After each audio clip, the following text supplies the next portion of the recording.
Happy Friday, everybody. I do apologize for doing this video so late. I have been swamped. Lonnie and Victor, my two new guys that just came on board with me.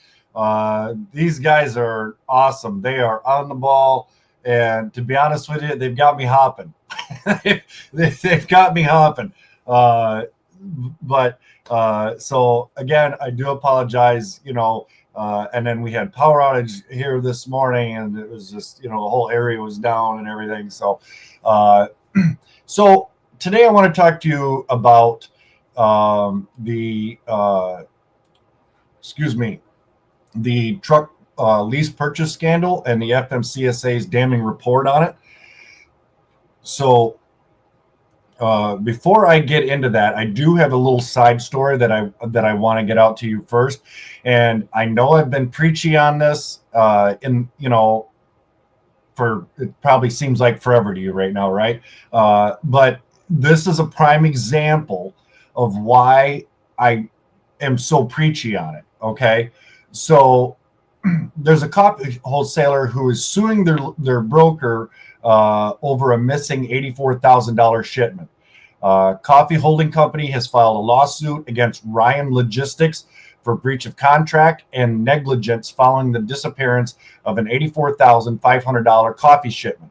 Okay, the load was allegedly brokered to AFC Trucking, whose identity was later revealed to have been stolen with its information changed online. Okay, now, if you remember, what was it, my video the other day or just prior, I mentioned about all the carriers that I see through our vetting tool that have been victims of identity theft, right? Whether it be phishing scams, things like this. And whether you're an owner operator or a huge fleet, your online security is one of those things that is just absolutely, it can be detrimental to your business, right? So I know it's easy to just click, and it looks like it's a legit email from, XYZ whatever.com, but really, it takes just 2 seconds to kind of look at it, and it almost becomes transparent to you, right? If you just take a quick moment to look at that,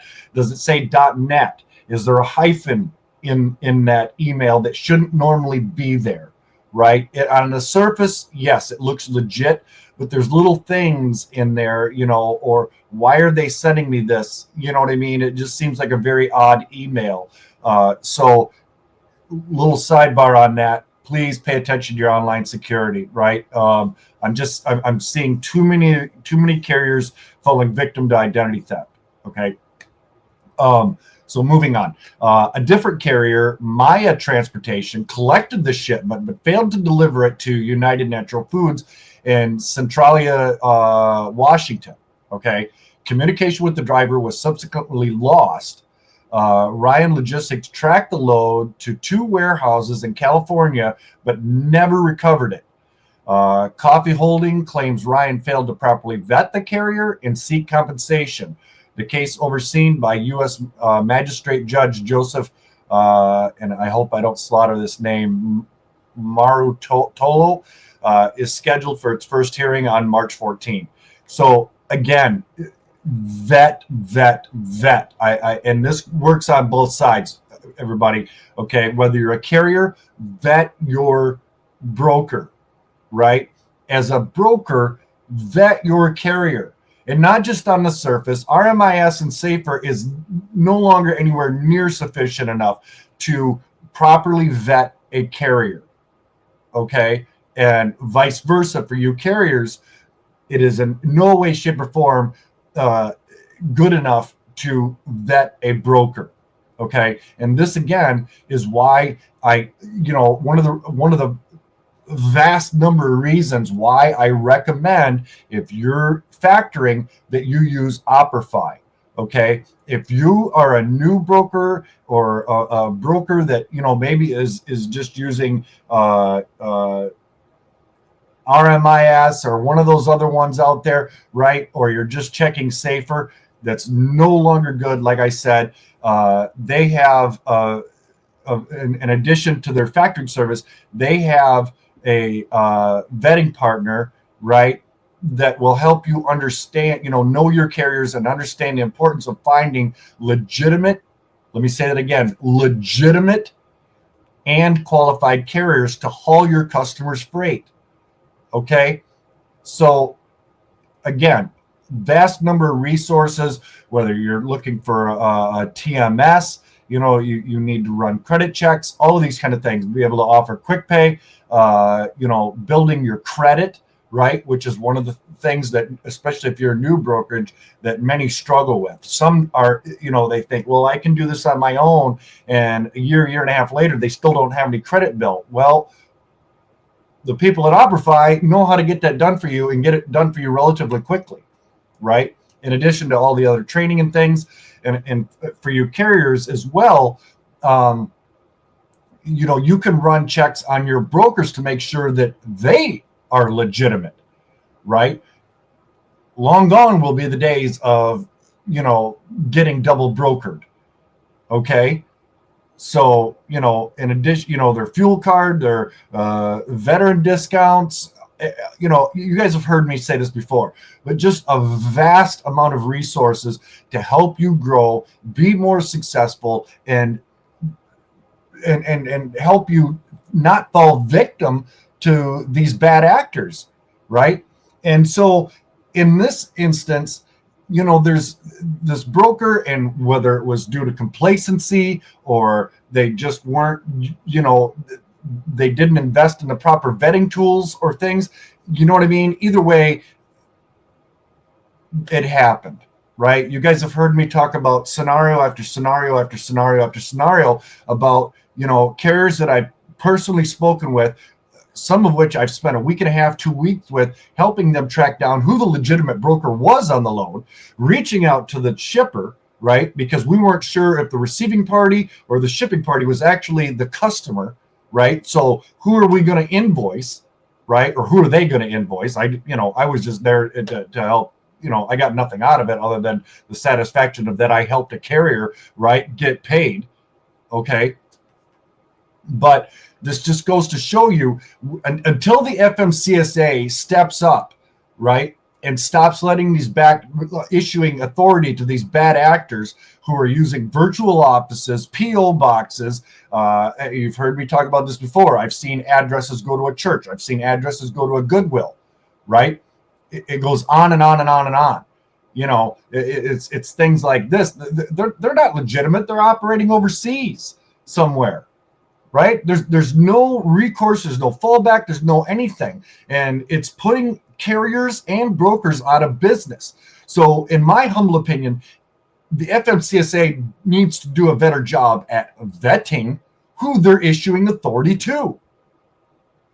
Agree with me, disagree? Let me know your thoughts in the comments down below. Okay? All right. So moving on to the main part of this video, and that is the truck lease purchase scandal and the FMCSA. I'm getting tongue-tied again. I've had way too much coffee today. My day has just been, but the FMCSA's damning report, okay? A new FMCSA report has pulled back the curtain on lease purchase agreements in trucking, labeling them exploitative schemes designed to trap drivers in debt rather than help them achieve truck ownership. The findings from the Truck Leasing Task Force, or the TLTF, paint a grim picture of the industry rife with misleading contracts, sky-high turnover, and financial ruin for drivers. Okay? And we're going to go over some key points on this. So if you're, looking to do this, please, keep this in mind. A mirage of ownership. The FMCSA found that less than 1%, let me say that again, less than 1% of drivers in lease purchase programs ever end up owning their own truck. Okay. Dart Transit Company, one of the few carriers to provide data, revealed that an average of just 34 buyouts per year across its 1,500, that's 1,500 owner operators, a success rate so low it barely even registers. Okay. And again, for you carriers, drivers out there, I would love your feedback on this. Okay, I would love to see your comments about this. Has these lease purchase programs worked out for you? Has it not? And if there's any particular companies maybe to avoid, please list them in the comments below. Help save someone else from falling a victim to one of these scandals. Okay, debt overload. Drivers are saddled with steep deductions for truck payments, maintenance, and other expenses, often resulting in negative paychecks. All right. Some drivers end up owing money to carriers even after weeks of their hard work. Right. And that is something, I don't know how these people sleep at night, to be honest with you.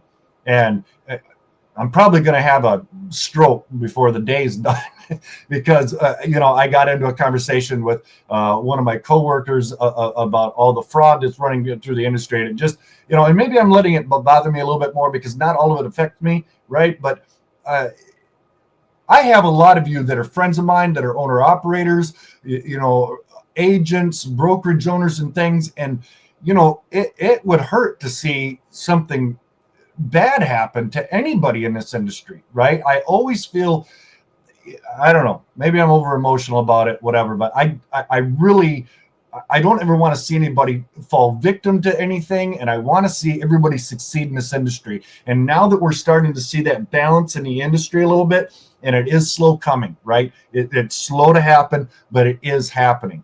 Okay. As we mentioned in yesterday's video about the forecast with 2025 and where the market's heading.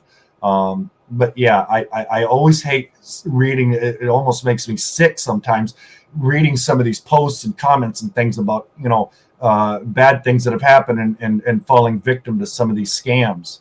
Okay, moving on. High turnover and low transparency. Right. Programs boast alarming turnover rates, sometimes exceeding 300% annually.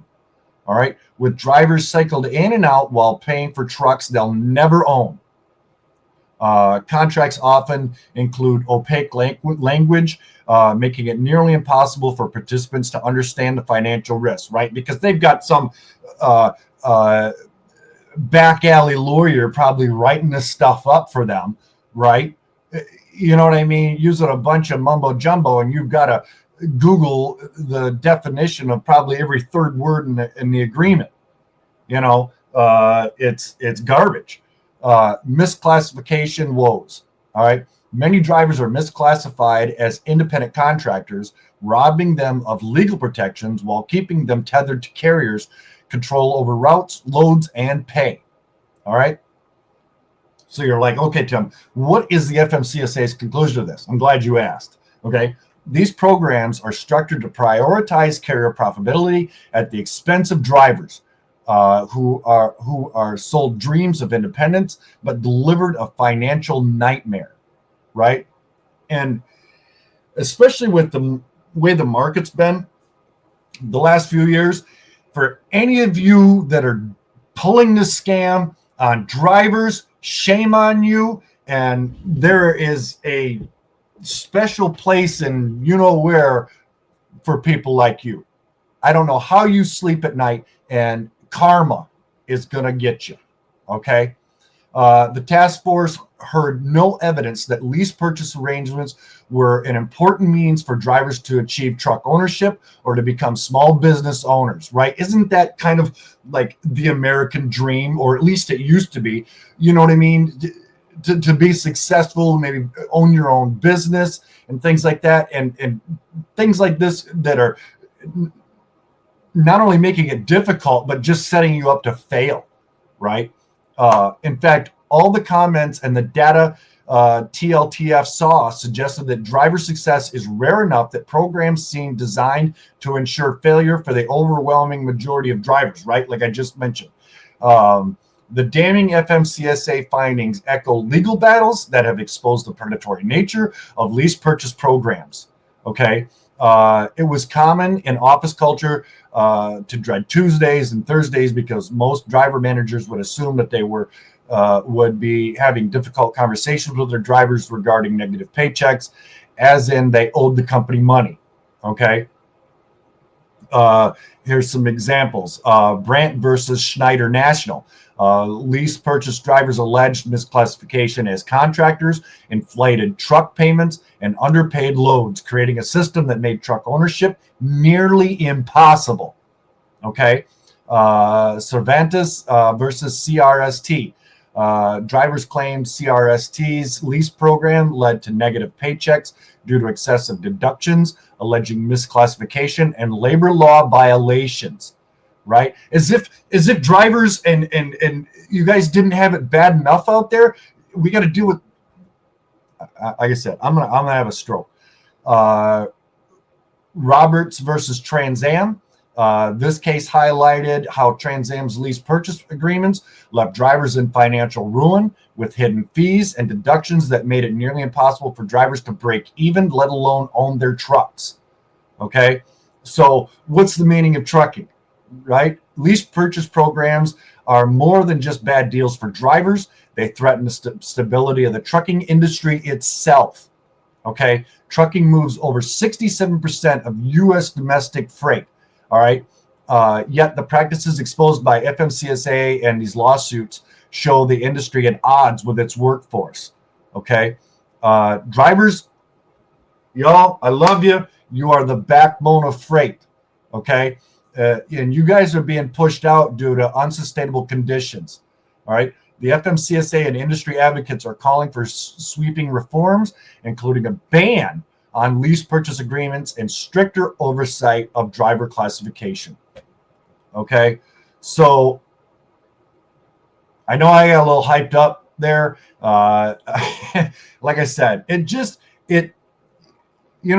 I have some of these tough conversations and with my friends that are small fleet owners and owner operators and that, and I some of them, they've had problems, with other brokers, that tried to create, on a $2,500 load and wanted to deduct $2,000 off of the load because there was a potential claim, even though they've got a clean bill, right? Their bill of lading was clean. There was no subject to count. There was no subject to inspection. There was no noted damage. The load was delivered free and clear. And this broker, right?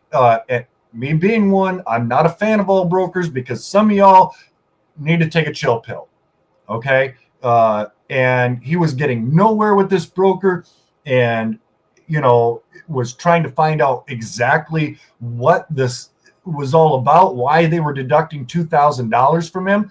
And they just, the customer said, and this guy was y'all, this guy and my buddy asked me, he's like, would you maybe come in as like an intermediary between him and I to maybe, so that we can have a calm conversation about this? And I said, sure. Whether, depending upon how receptive he is to me, coming in on the call, hopefully I can find some sort of, middle ground with this or find out exactly what's going on, because they essentially were just yelling back and forth at each other and getting nowhere. Right. And so, I came in and literally from the word hello, this guy was just fuming. Right. He may no longer be with us anymore because this guy's blood pressure was through the roof, right? He may have popped and keeled over by the end of the day. I don't know.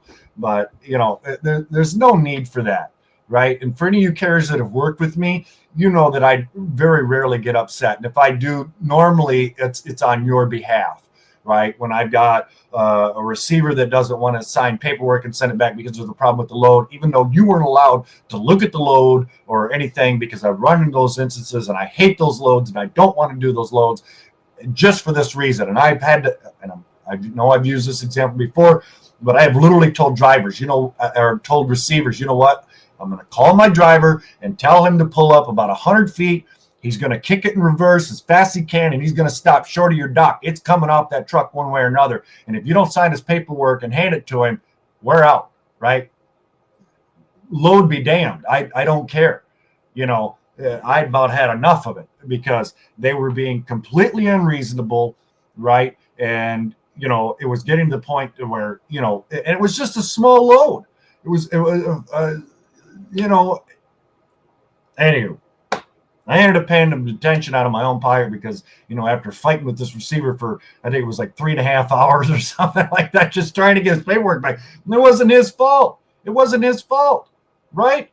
So, you know, I made it up on the next load with the customer, believe me, you know. But you know, do the right thing, right? Just do the right thing.